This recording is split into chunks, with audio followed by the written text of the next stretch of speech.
नारद जी बोले कि हे राजन, अब मैं कार्तिक के व्रतों के संक्षेप में उद्यापन सुनाता हूँ और व्रत पूरा होने के फल और विष्णु भगवान की प्रसन्नता के लिए कार्तिक शुक्ल चतुर्दशी को उद्यापन करें और तुलसी के ऊपर 4 द्वारों का मंडप बनाकर तोरण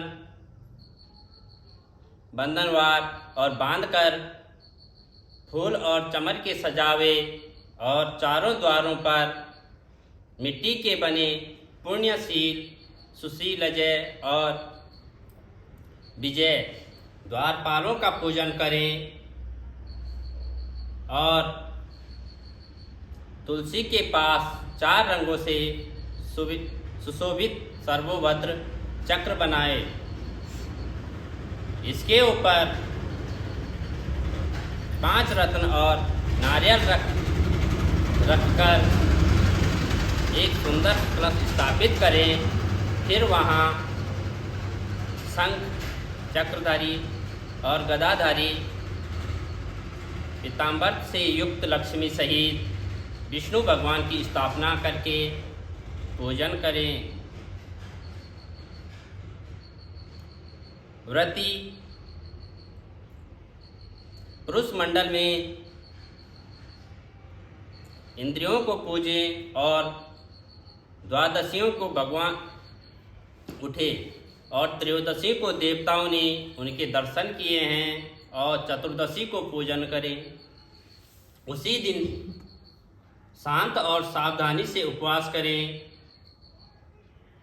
गुरु की आज्ञा को प्राप्त करके भगवान कृष्ण की स्वर्णमयी प्रतिमा का पूजन करके षोडशोपचार करके और विविध भोग अर्पण करें। रात्रि में जागरण कर भजन कीर्तन करते रहें और प्रातःकाल उठकर नित्य नैतिक और कर्म करें। पश्चात हवन करें और ब्राह्मणों को भोजन कराएं।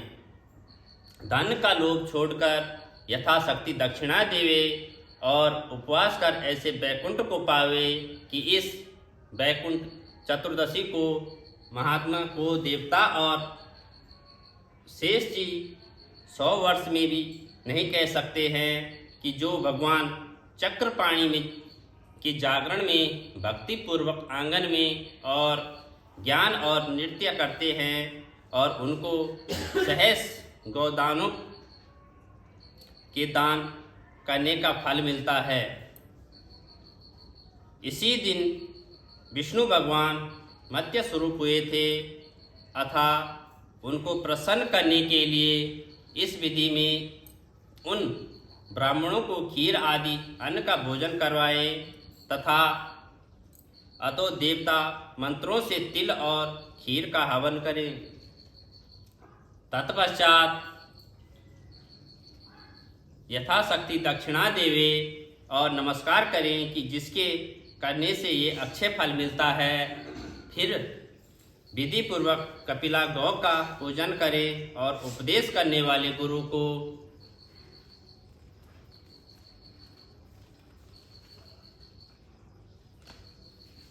सतपनी वस्त्र और आभूषण से सुसज्जित कर समापन करवाएं और प्रार्थना मंत्र से आपकी प्रसन्नता से मेरे 7 जन्मों के पाप नष्ट हो जाए और मेरे मनोरथ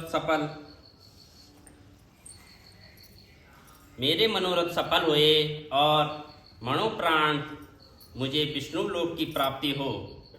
ऐसे उन ब्राह्मणों से क्षमापण करा के और प्रसन्न करके पूजा की सामग्री गौ के समेत गुरु से निवेदन करें। फिर अपने बाघों सहित स्वयं भोजन करें। कार्तिक और माघ की यह विधि कही गई है कि यह ऐसे सम्यक रीति से कार्तिक का व्रत करने वालों का संपूर्ण कामनाओं से युक्त विष्णु भगवान के समीप चला जाता है। बोलो सत्यानारायण भगवान की